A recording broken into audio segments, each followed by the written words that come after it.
First on the Gulf Coast with breaking news and weather. Fox 10 Live starts now. First today, the Department of Homeland Security is headed for a shutdown this weekend, with Congress still deadlocked over funding. Lawmakers left town for a planned recess with no deal in place, and the standoff centers on immigration enforcement reforms. Democrats are demanding changes to ICE operations after the shooting deaths of 2 people by federal immigration agents in Minneapolis last month.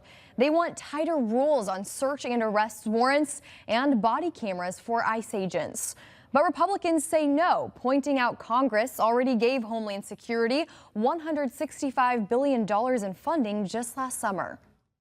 The ICE funding is already done for the entirety of the Trump administration, so they're not affecting that in any way. Democrats will not support a blank check for chaos.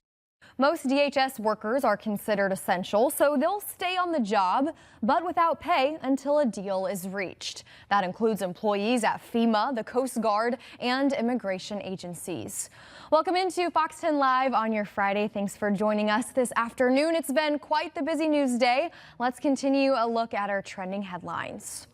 Well, Don Lemon faces federal charges after what prosecutors call a, quote, takeover style attack at a Minnesota church. But the independent journalist says he was just doing his job. Lemon pleaded not guilty today to 2 federal charges, conspiring to violate constitutional rights and violating the FACE Act. Prosecutors say he joined protesters who stormed the sanctuary during a church service in St. Paul last month. However, Lemon insists he was only there as a journalist, covering the protest, not participating in it. If convicted, he faces up to 11 years in federal prison. And then some relief for your wallet. Inflation has dropped to its lowest level in nearly 4 years. New data shows prices rose just 0.2% last month, and annual inflation fell to 2.4%. The biggest help? Falling energy prices. Gas is now down 7.5% from 1 year ago, and wages are rising faster than inflation, up more than 1%. So most Americans are keeping up with higher costs. Experts say this could mean another interest rate cut next month. And you're looking at the USS Farragut. This is a Burley class vessel that the Navy has sent here for Mardi Gras. This is a big annual tradition. We do this every year here. We get a Navy ship. We had a chance to talk to a lot of the guys on this vessel, most of them not from this area. For most of them, this is not only their first trip to Mobile, but their very first Mardi Gras anywhere.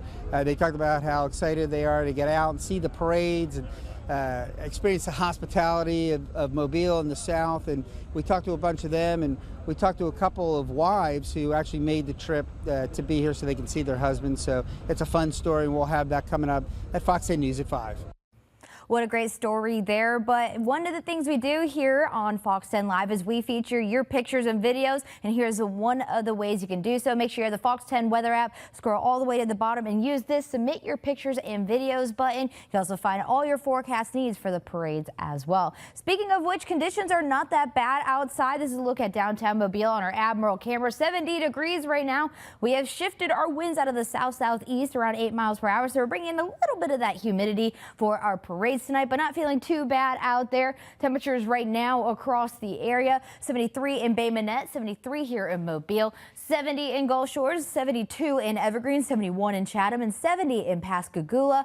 Over the next 5 hours, temperatures are still going to stay on the mild side. During the parades this evening, we'll be near about 65 degrees with partly cloudy skies. Could see some fog developing into the overnight hours as well, into the 50s by 8 o'clock tonight. And for your parade forecast by 6:30 p.m., like I mentioned, the crew of Columbus and Crew Day's second line will be located at Route A in downtown Mobile. 65 degrees with a mostly clear night and pleasant conditions. Then over in Fairhope, Maids of Jubilee, 63 degrees there, a mild and nice night overall. And tonight's forecast are still going to be above average. Like I mentioned, fog could develop once again into the overnight hours. 52 degrees for a low, partly to mostly clear sky overall, and those winds out of the southeast around 3 miles per hour. So your weekend forecast, what are we expecting? Well, we are tracking our next cold front that'll move through on Joe Kane Day. Sunday. So for your Saturday, a nice day overall with warm temperatures. Could see a few showers later in the day, mainly during the dinner time hours ahead of that front. Then the day on Joe Cain Day, we had that front moving through into the early morning hours. That can bring us heavy rain and a few storms possible. The highest chance is going to be in the early morning hours. We look to see some clearing by the afternoon, but overall temperatures will be near the mid 70s. So our rain chances over the next 7 days. We look dry for our Mardi Gras as well as Lunar Gras. So we're only really seeing that rain chance for our Joe Cain Day. So that's good news there. As we continue on to look at our future cast for timing, as you can see, clear for our Friday, Saturday, some cloud coverage, maybe some fog in the early morning hours. Noon looking good on Saturday. Really during the 7 p.m. hour, we could see some lingering showers ahead of that front. That front will start to make its way to our area around 4 a.m. So you can see that here. Here's a look at a timing. We're going to expect gusty winds, some heavy downpours, maybe some hail. Luckily, it is in the early morning hours, so that means the severity aspect of it will be on the lower side, but we can't rule out a possible severe storm embedded within it. Luckily, it does clear out of our area by noon. National Weather Service does have us under that marginal risk for severe weather, where 1 to 2 storms in that line could be on the severe end. But luckily, it clears out by noon, and we could have some lingering showers behind it. But the majority of our Joe Cain Day is going to be on the dry side. Then that northerly wind brings us good conditions for our Sunday. Then we will have some gusty winds with it, about 20 to 25 miles per hour, as that front approaches our area. So breezy conditions for our Saturday and Sunday. All right, Hannah, well, it's been a beautiful, warm day for us here on the Gulf Coast today, and it was an exciting morning as several people welcomed the USS Farragut, the ship that will be docked here for all of the Mardi Gras celebrations, and they had a ceremony like our Brendan Kirby was talking about before. He'll bring us much more on this, but let's take a look at some of the pictures that you all submitted of the USS Farragut heading toward Mobile Bay this morning. Lori sent us this one, and take a look at that shot. That is literally a sight to see there. We were talking about it this morning. We were showing live shots from the ceremony itself. We talked about it as well. There's a really cool opportunity with this as well. Saw it on Facebook last night. You can actually sign up to take 2 of these sailors from the ship out to lunch or dinner to give them the ultimate Mobile experience. That's why they're here. They're here to experience the birthplace of Mardi Gras, take them to get some good seafood, you name it. We have so many local restaurants, and it's such a great opportunity for you to open up your hearts to these young men and women, and also just to get them to experience our home. And I will say, if you want more information, we do have it on our website, fox10tv.com. I know some folks came in with the ship and did an interview on those opportunities to welcome those sailors, so be sure to head on over to our website. This next one comes from Robin DeGraff. This was taken of the ship in the middle of the bay this morning, and I'm loving those colors on the horizon over the water. I mean, I am very excited about this. I had no idea this was a thing until we were talking about it this morning. Again, such an amazing opportunity, and what a great way, like Brendan was explaining, this is a great opportunity for these young men and women to see their families and their spouses as well. I'm very excited for them to be on land and to experience the birthplace of Mardi Gras. For sure. Listen, the ship is not the only special guest arriving in the port city either. We also have the iconic St. Louis, Missouri Budweiser Clydesdales in town for our Mardi Gras parades and celebrations. They arrived a little bit earlier this week, and this is a picture of them submitted by Richard Bosco during one of the parades this week. I mean, that's one of the things I love about our parades here. There's so much culture involved. There's people coming from all over the United States. And I know the University of South Alabama was also in the parades yesterday. So I just love seeing the different aspects and also the amazing societies and all the hard work they've put into the Mardi Gras season. I can't stress this enough. The world truly does come to Mobile, Alabama really for does. Mardi Gras. I don't blame them. And we're seeing that, and we're so excited for what's to come over the next few days. Richard, thank you for sharing this beautiful picture. This next one comes from Carlton and Casey Euler. They submit pictures quite often. We're very thankful for them. There are 3 pictures that they shared today: a sunset on Ocean Springs Beach with a paraglider and a sailboat on Biloxi Bay. I mean, that looks like something you got to put on a calendar. I feel like we say that so much. You should just get $1 for every time I say that. But I mean, that is beautiful, especially over the water, the glassy, smooth water there, and then the paraglider, all props to them. I will never in my life do that. I was going to ask my next question. Have you done this? I have not. Never. Have you? I haven't. Do you want to? Listen, every time I go to the beach, I watch the paragliders. I watch them. I would love That's to do as it much once. as I'll do. Yeah, I'd love to do it once. I watch you go up, hey, and I'll wave to you can from you the boat. cheer? Can you cheer I got me on you. from, I don't know if you'll hear from the me, but sand? I'll try. It would make me feel a little better having you there. This next one comes from Linda Bruce Falcon. She said, this is Aussie wanting to ride. Okay, so we have a little doggy in a cart, some kind of. Okay, I see it now. That is Maybe a mini absolutely float? adorable. Do you see the little, I think those are goggles on him I as think so. well? It almost looks like a mini float. So I can't really tell the Aussie. vehicle we're in here, but yes, You know absolutely what? adorable. I see it. It's a scooter with one of those. Okay. Oh, I see it now. Thank you, Samit. I see the arm now. We were so lost. It's so hard to see on the tiny little screen, but yes, that is absolutely adorable. Soaking up the sun and the beautiful weather we're having here as well. And we love it. Listen, there's so much to look forward to, so much to see, and we want to see it from your perspective and your unique vantage point as we go into the weekend with Mardi Gras, Valentine's Day, all of the things. It's really easy to submit your pictures, and Hannah, can you explain before we go? Well, we just did it on the Fox 10 weather app. That's a very easy and simple one. You could also go to fox10tv.com and go to the tab that says submit your photos here. Quick and easy process, and don't think any photo is not a good photo. We want to see anything and everything, whether it's weather, your dog, the Mardi Gras parades, you name it, we love to see Yeah, it. it definitely brings joy to our day here at Fox 10 News. It is 3:10 on your Friday. Thank you for staying with us on Fox 10 Live. Hannah and I will be right back in just a minute. With a clear forecast streaming directly to you, stay connected, stay safe with Fox 10 Storm Tracker. Committed to you. This is Fox 10 Live.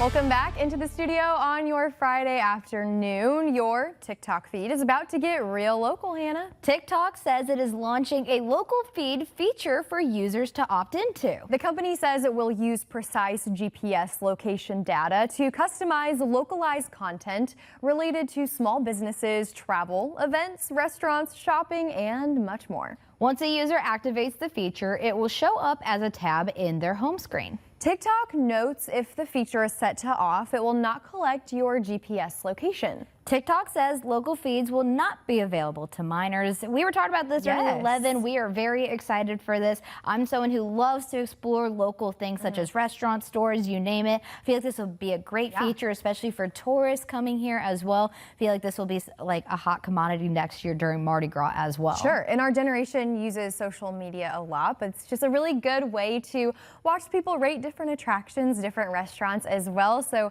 very excited for this and might even use it. Who knows? I think we might even be a part of it. Hey, more to come. Hey.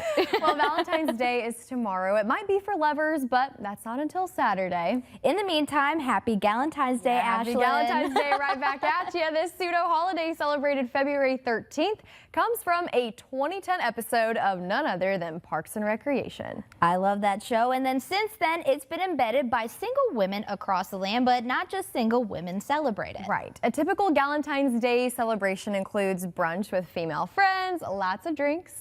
But it can also be celebrated alone, doing things that make you happy. More than 1/3 of all women in the U.S. are not partnered. Now we just need some sort of anti-Valentine's Day for the single guys out there. And I think they already have one, which, I mean, Yes, I think the Super Bowl falls under a good holiday for the men. I promoted the idea of Galentine's Day on Fox 10 Midday, but Hannah does have a really good point. You have the Super Bowl, you have March Madness, you have a lot of opportunities to get together with your guy friends and hang out, for sure. And you have plenty of food. Like we have our brunch dates with That's Galentine's right. Day. They have their dips and drinks. Yes. And you name Hannah it. celebrated by wings. bringing me a cookie to my I desk. did. I delivered a Best cookie Galentine to her right here. desk.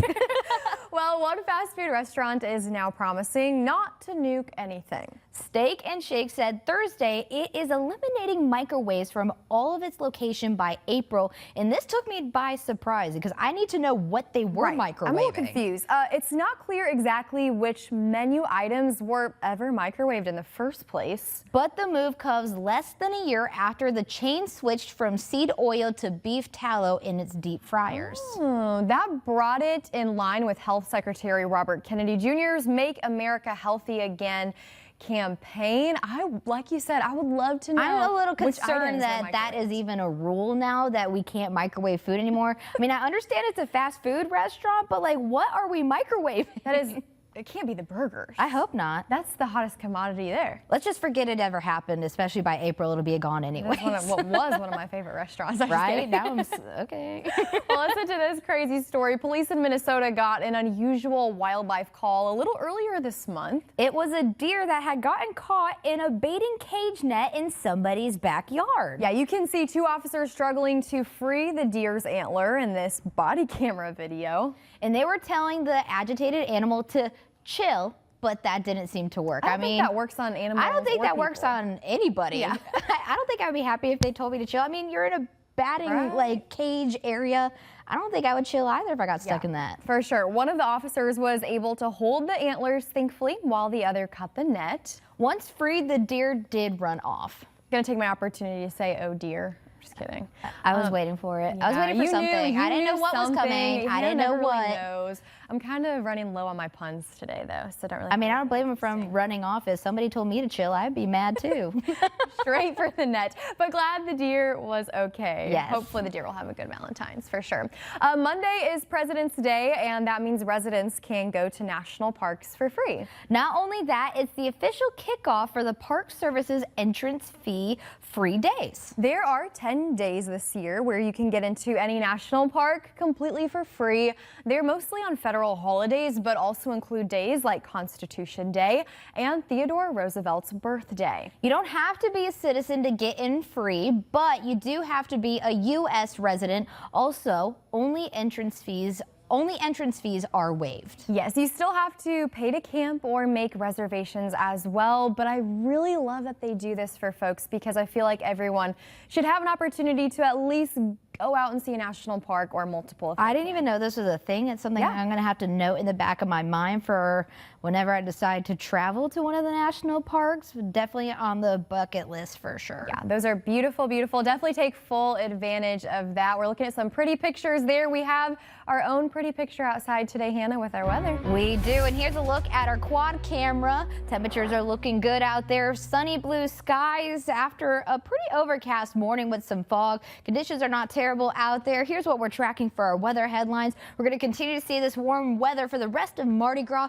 but the one issue, we could see some storms on Joe Cane Day, but luckily timing may be on our side. For our evening planner for the parades out there, temperatures will be in the mid 60s. Overall, nice and mild conditions. Could see some fog developing into the overnight hours. Pretty consistent with what we've been seeing the last few days. Forecast lows are still above average. We'll be near 52 degrees in Mobile, 51 in Pensacola, 47 in Atmore, 47 in Monroeville, 49 in Chatham, and 50 degrees over in Lucedale. Here's a look at our morning planner for tomorrow. A lot of this will say mostly cloudy to partly cloudy. Some of that also just as our analysis tools are picking up fog, so that's one thing to note. We'll be in the 50s near 7 a.m., 60s by 9 a.m. tomorrow. And for our forecast highs for our Saturday, 73 here in Mobile, 68 in Pensacola, 75 in Evergreen, 74 in Grove Hill, and 75 in Lucedale. Still well above average. Usually we're in the mid 60s this time of year. Afternoon planner does show some cloud coverage developing, especially with that front approaching our area, so that'll start to increase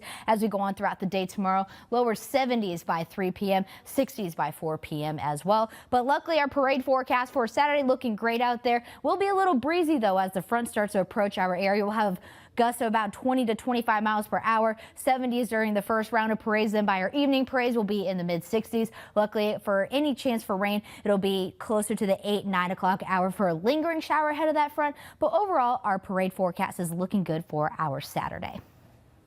All right, Hannah, thanks for that update. Well, here's your reminder to remain out of the doghouse. Don't forget, Valentine's Day is tomorrow, and consumers are expected to spend a record $29.1 billion. That's all according to an annual National Retail Federation survey.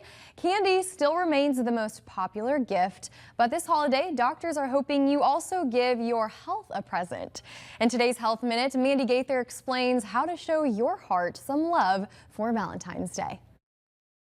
It's a holiday filled with hearts, so what better time to show this vital fist-sized organ some extra love?